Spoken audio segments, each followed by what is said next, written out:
मानव शरीर स्थित जीवात्मा को कष्ट देना पाप है। 19 अप्रैल 1988 समर सदगुरुदेव श्री रामलाल जी सियाग, दादा गुरु ओम श्री गंगाई नाथ जी योगी।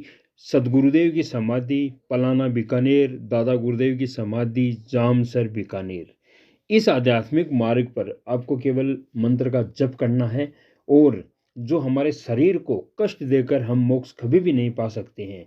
ये बिल्कुल सरल आराधना है। इसमें आपको कोई शरीर को कष्ट नहीं देना है। घर में रहते हुए, सभी काम करते हुए, सभी भौतिक जीवन के सुखों का आनंद लेते हुए आप ये आराधना कर सकते हो। कहीं आपको जाना नहीं है, 1 रुपया किसी को देना नहीं है। यह आध्यात्मिक और भौतिक सदगुरुदेव की कृपा से एक साथ चलते हैं।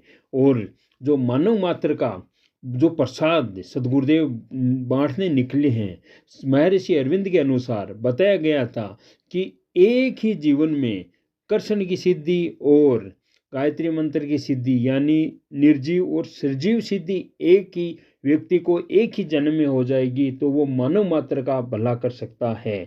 वो सदगुरुदेव श्री रामलाल जी सियागे, उनकी तस्वीर से ध्यान होता है और गुरुदेव निसंकोच होकर अपने गुरुदेव का आदेश लेकर पूरे संसार में इस प्रसाद को निकल पड़े हैं और ये हर मानव जाति तक पहुंचना अनिवार्य है। मैं भी मेरे गुरुदेव का जो बताया हुआ प्रसाद उसको लेकर निकल पड़ा हूँ और सभी को बिल्कुल निःशुल्क है। घर में रहकर आपको आराधना करनी है, 1 रुपया किसी को देना नहीं है। हर तरह का काम करते हुए, गृहस्थ जीवन जीते हुए आप आराधना कर सकते हो और हर मानव तक ये जो प्रसाद है, संजीवनी मंत्र राधा कृष्णा का जो मंत्र है, श्री गुरुदेव की आवाज़ में सुनना पड़ता है। सदगुरुदेव की तस्वीर से ध्यान होगा, ऑटोमेटिक ध्यान होगा। आपको 15 मिनट बोल के ध्यान करना है, जो होगा ऑटोमेटिक होगा। ये सभी को हमें बताना है।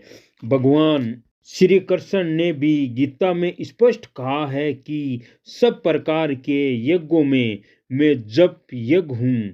फिर इस युग में इस जप यज्ञ से लोगों में चेतना क्यों प्रकट नहीं होती है? मैं देखता हूँ जब तक कथा प्रवचन आदि का कार्यक्रम चलता है, लोगों में कुछ उत्साह देखने में आता है, पर ज्यों ही कार्यक्रम समाप्त हुआ लोग सब कुछ भूल जाते हैं। उन पर कुछ भी असर दिखाई नहीं देता है। ईश्वर, प्रकृति और जीवात्मा एक सच्चाई है। प्रकृति ने जीवात्मा को इस कदर आच्छादित कर रखा है, उसे परमात्मा की झलक ही नहीं मिलने देती। परंतु अगर जीव देव योग से सच्चे संत सदगुरुदेव के संपर्क में आ जाता है तो माया का फैलाया हुआ अंधकार उसके अंदर से क्षण भर में भाग जाता है और उसका स्थान सात्विक प्रकाश ले लेता है। इस प्रकार एक बार चेतन हुआ व्यक्ति निरंतर चेतना के जगत में आगे बढ़ता हुआ निश्चित रूप से जन्म मरण के चक्कर से छुटकारा पा जाता है।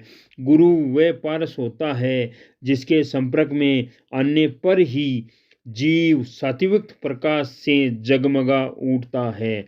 आज संसार में असंख्य धर्म गुरुओं के रहते हुए भी घोर अंधकार छाया हुआ है। सारे विश्व का अंधकार भगाने के लिए एक ही संत सदगुरु का पी है। एक ही जलता दीपक असंख्य दीपक प्रचलित करके संसार का अंधकार भगाने में सक्षम होता है। पहला दीपक ही जलाना कठिन है। जिस प्रकार एक जलते दीपक से जले हुए दीपक दूसरे दीपकों को जलाने की शक्ति रखते हैं, ठीक उसी प्रकार संत सदगुरुदेव से चेतन हुए जीवात्मा असंख्य जीवात्मा को चेतन करने की क्षमता रखते हैं।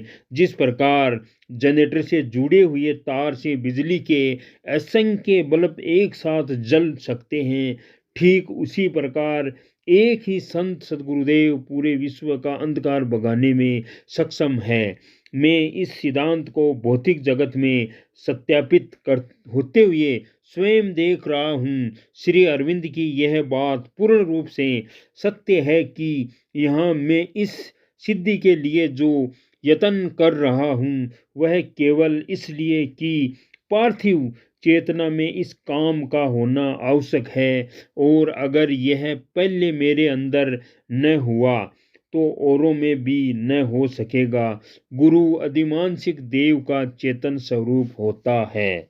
सदगुरुदेव की ब्रह्मांड में सबसे सरल आराधना है। आपको घर में रहकर केवल आराधना करनी है, आपका काम करना है, आपको मोक्ष भी मिल जाएगा और भौतिक जीवन का आनंद भी मिल जाएगा। एक बार आप सदगुरुदेव की आराधना करके तो देखो। प्रत्यक्ष को प्रमाण की आवश्यकता क्या है। आप सदगुरुदेव के श्रीमुख से राधा कृष्णा का मंत्र, संजीवनी मंत्र सुनकर एक बार आराधना कीजिए। 15 दिन के लिए कीजिए, आपका जीवन परिवर्तन हो जाएगा, आपका जीवन अलग हो जाएगा। आपको ऐसा लगेगा कि मुझे ईश्वर मिल गए। इसलिए आप एक बार आराधना करके देखिए, बाद में आपको पछताना ना पड़े कि मुझे आराधना करने का मौका नहीं मिला। आप एक बार आराधना कीजिए। जय गुरुदेव, जय दादा गुरुदेव।